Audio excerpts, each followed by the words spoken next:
അസ്സലാമു അലൈക്കും വറഹ്മത്തുള്ളാഹി വബറകാതുഹു. ബിസ്മില്ലാ അൽഹംദുലില്ലാ അസ്സലാത്തു വസ്സലാമു അലാ റസൂലിൽ അമീൻ വ അലാ ആലിഹി വസഹ്ബിഹി അജ്മഈൻ അമ്മാ ബഅദ്. ഏറെ സ്നേഹം നിറഞ്ഞ സഹോദരന്മാരെ, സഹോദരിമാരെ, സൗഭാഗ്യത്തോടു കൂടി ജീവിക്കൽ എല്ലാ മനുഷ്യന്മാരുടെയും ആഗ്രഹമാണ്. ആരോഗ്യം ഒരുപാടുണ്ട് എന്നതോ സമ്പത്ത് ഒരുപാടുണ്ട് എന്നതോ അല്ല ഒരാൾ സൗഭാഗ്യവാനാണെന്ന് വിലയിരുത്തുവാനുള്ള മാനദണ്ഡം. മറിച്ച് ഈ ദുനിയാവിൽ സൗഭാഗ്യം എന്ന ഒരു അവസ്ഥയെ സംവിധാനിച്ച റബ്ബാണ് ഒരു മനുഷ്യൻ്റെ ജീവിതത്തിൽ സൗഭാഗ്യം നൽകുക എന്ന തിരിച്ചറിവാണ് നമ്മളെല്ലാവർക്കും വേണ്ടത്. ദുനിയാവിൽ പല കാര്യങ്ങളെയും സൗഭാഗ്യം ലഭിക്കുവാനുള്ള കാരണങ്ങളായി അള്ളാഹു സുബ്ഹാനഹു വ തആല നിശ്ചയിച്ചിട്ടുണ്ട്. അതിൻ്റെ കൂട്ടത്തിൽ പ്രധാനമായ ഒരു സബബാണ്, കാരണമാണ് അൽ ഇസ്തിഗ്നാ എന്നത്. ഇസ്തിഗ്നാ എന്ന പദത്തിൻ്റെ അർത്ഥം ധന്യത തേടുക എന്നുള്ളതാണ്. ഈ ഒരു പ്രയോഗത്തെ അള്ളാഹു സുബ്ഹാനഹു വ തആല പുകഴ്ത്തിക്കൊണ്ടും ഇകഴ്ത്തിക്കൊണ്ടും പ്രയോഗിച്ചതായി നമുക്ക് കാണാൻ സാധിക്കും. ഇതിൽ പുകഴ്ത്തിക്കൊണ്ട് പ്രയോഗിച്ച പ്രയോഗത്തെ അതേപടി ജീവിതത്തിൽ കൊണ്ടുവരികയും ഇകഴ്ത്തിക്കൊണ്ട് പ്രയോഗിച്ചത് നമ്മുടെ ജീവിതത്തിൽ നിന്ന് പാടെ ഒഴിവാക്കുകയും ചെയ്യുക എന്നുള്ളതാണ് നമ്മൾ നമ്മുടെ ജീവിതത്തിൽ പ്രവൃത്തി പദത്തിൽ കൊണ്ടുവരേണ്ടതായ ഒരു കാര്യം. എന്താണ് അള്ളാഹ് പുകഴ്ത്തിക്കൊണ്ട് ഈ ഒരു പദത്തെ പ്രയോഗിച്ചത്? അൽ ഇസ്തിഗ്നാഉ ബില്ലാഹി അനിന്നാസ്, ജനങ്ങളെ തൊട്ട് അള്ളാഹുവിനെ കൊണ്ട് ധന്യരാവുക, ധന്യത തേടുക എന്നുള്ളതാണ്.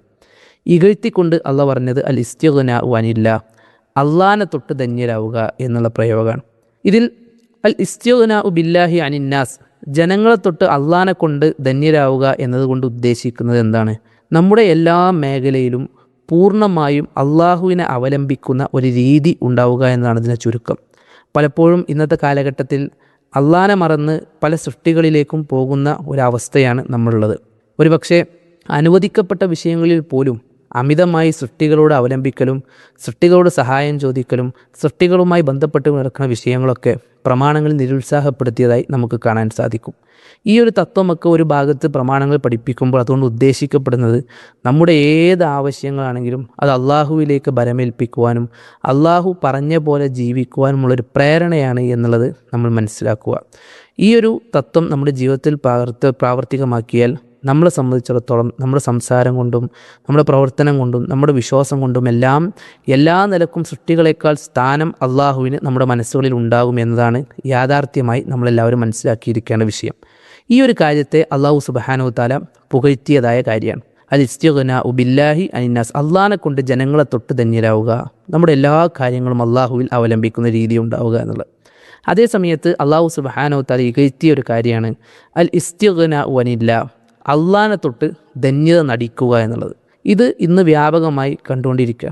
ചില മനുഷ്യന്മാർ വാക്കിലൂടെയോ പ്രവൃത്തിയിലൂടെയോ ഒക്കെ അള്ളാഹിനെ ഇകഴ്ത്തുന്ന ആൾക്കാരുണ്ടാവും. അവർ യഥാർത്ഥത്തിൽ അള്ളാഹിനെ തൊട്ട് താനൊരു ധന്യനാണെന്നുള്ള അഹങ്കാരഭാവത്തോടു കൂടി അവരുടെ പ്രവർത്തനങ്ങളും അതുപോലെ തന്നെ സംസാരങ്ങളൊക്കെ വരികയാണ്.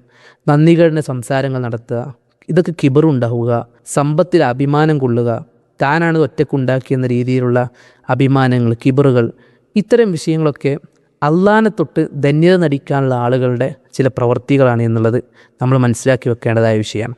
ഇത്തരക്കാരിൽ പെടാതിരിക്കാൻ വേണ്ടി നമ്മൾ ചെയ്യേണ്ട കാര്യങ്ങൾ എന്താണ്? നമ്മുടെ സംസാരത്തിലും നമ്മുടെ പ്രവൃത്തിയിലും എല്ലാം അള്ളാഹിനെ മുന്തിച്ച് സംസാരിക്കുന്ന ഒരു സംസാരവും പ്രവൃത്തിയും നമ്മുടെ ജീവിതത്തിൽ ഉണ്ടാവണം എന്നുള്ളതാണ്. ഉദാഹരണം പറയുകയാണെങ്കിൽ സംസാരത്തിൽ എപ്പോഴും അൽഹംദുലില്ലാ പറയാം. ഒരു നന്ദി ലഭിക്കുന്ന സാഹചര്യമാണെങ്കിൽ അൽഹംദുലില്ലാ പറയാം. നമ്മുടെ സംസാരത്തിൽ അള്ളാഹു അക്ബറുകൾ ഉണ്ടാവുക, ദിക്റുകൾ ഉണ്ടാവുക, ഇതൊക്കെ അള്ളാഹുവിനോട് സംസാരത്തിൽ നമ്മൾ ധന്യത കാണിക്കാതിരിക്കുന്ന അതിൻ്റെ ഒരു മാർഗ്ഗമാണ് എന്നുള്ളത് മനസ്സിലാക്കുക. അപ്പോൾ അള്ളാഹിനെ തൊട്ട് ധന്യത നടിക്കുക എന്നുള്ള ഒരാൾക്കും സാധ്യമല്ല. അതുപോലെ തന്നെ പ്രവൃത്തിയിൽ അള്ളാഹുവിന് ഇഷ്ടമുള്ളത് മാത്രം നമ്മുടെ ജീവിതത്തിൽ ഉണ്ടാവുക, കിബറിൻ്റെ ഭാഗമായിട്ടുള്ള ഒന്നും ഉണ്ടാവാതിരിക്കുക, ഇതെല്ലാം നമ്മുടെ ജീവിതത്തിൽ വളരെ പ്രാധാന്യത്തോടു കൂടി ശ്രദ്ധിക്കേണ്ടതായ ഒരു കാര്യമാണ്. ഇത് നമുക്ക് നമ്മുടെ ജീവിതത്തിലേക്ക് സൗഭാഗ്യത്തെ വലിച്ചു കൊണ്ടുവരാനും അള്ളാഹിൻ്റെ സഹായം ലഭിക്കുവാനുമൊക്കെ കാരണമാകും എന്നുള്ളത് മനസ്സിലാക്കുക. ഇവിടെ ചിന്തിക്കേണ്ടതായ മറ്റൊരു വശം എന്നുള്ളത്, അള്ളാഹു സുബ്ഹാനഹു വ തആല അനുവദിക്കപ്പെട്ട കാര്യങ്ങളിൽ പോലും സൃഷ്ടികളോട് അവലംബിക്കുന്നതോ സൃഷ്ടികളോട് ചോദിക്കുന്നതോ നിരുത്സാഹപ്പെടുത്തിയിട്ടുണ്ടെങ്കിൽ, ജനങ്ങളെ തൊട്ട് പരമാവധി ധന്യനാവണമെന്ന് പഠിപ്പിച്ചു തന്നിട്ടുണ്ടെന്നുണ്ടെങ്കിൽ നമ്മൾക്ക് ഇതിന് ലഭിക്കുന്ന ഏറ്റവും വലിയ ഗുണപാഠമാണ്. പിന്നെ എങ്ങനെയാണ് ഇന്നത്തെ കാലഘട്ടത്തിൽ അള്ളാഹു അല്ലാത്തവരെ വിളിച്ച് പ്രാർത്ഥിക്കുന്ന അനുവദനീയാവുക? നമ്മൾ ചിന്തിച്ചു നോക്കി.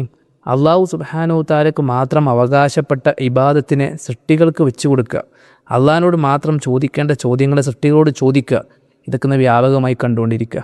അതേ സമയത്ത് അനുവദിക്കപ്പെട്ട കാര്യങ്ങൾ പോലും നിങ്ങൾ ജനങ്ങളെ തൊട്ട് പരമാവധി ധന്യരായി അള്ളാഹിനോട് അവലംബിക്കണം, ചോദിക്കണം എന്നാണ് ഇസ്ലാം പഠിപ്പിക്കുന്നത്. അതുകൊണ്ട് നമ്മൾ ഈ ഒരു വീക്ഷണത്തെയും കാഴ്ചപ്പാടിനെയും സ്വീകരിക്കേണ്ടതുണ്ട്. അങ്ങനെ സ്വീകരിച്ച് ജീവിച്ചു കഴിഞ്ഞാൽ എല്ലാ നിലക്കും സൗഭാഗ്യത്തോടുകൂടി നമുക്ക് ജീവിക്കാൻ സാധിക്കും. ഈ 2 അടിസ്ഥാനങ്ങൾ ശ്രദ്ധിക്കുക. അൽ-ഇസ്തിഗ്നാഉ ബില്ലാഹി അനിന്നാസ്, ജനങ്ങൾ തൊട്ട് അള്ളാഹുവിനെ കൊണ്ട് ധന്യനാവേണ്ടതുണ്ട്. അതേ സമയത്ത് അള്ളാഹു സുബ്ഹാനഹു തആലയെ തൊട്ട് ധന്യം നടിക്കുക എന്നുള്ള സ്വഭാവം പാടെ നമ്മുടെ ജീവിതത്തിൽ നിന്ന് ഒഴിവാക്കേണ്ടതുണ്ട്. അള്ളാഹു സുബ്ഹാനഹു തആല കേട്ടതിലുപരി ഇത് ജീവിതത്തിൽ പകർത്താനുള്ള തൗഫീഖ് നമുക്കെല്ലാവർക്കും നൽകി അനുഗ്രഹിക്കുമാറാകട്ടെ. അസ്സലാമു അലൈക്കും വറഹ്മത്തുള്ളാഹി.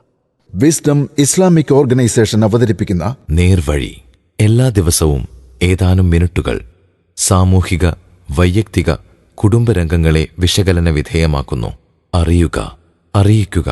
നേർവഴി. Peace Radio. Tune to reality.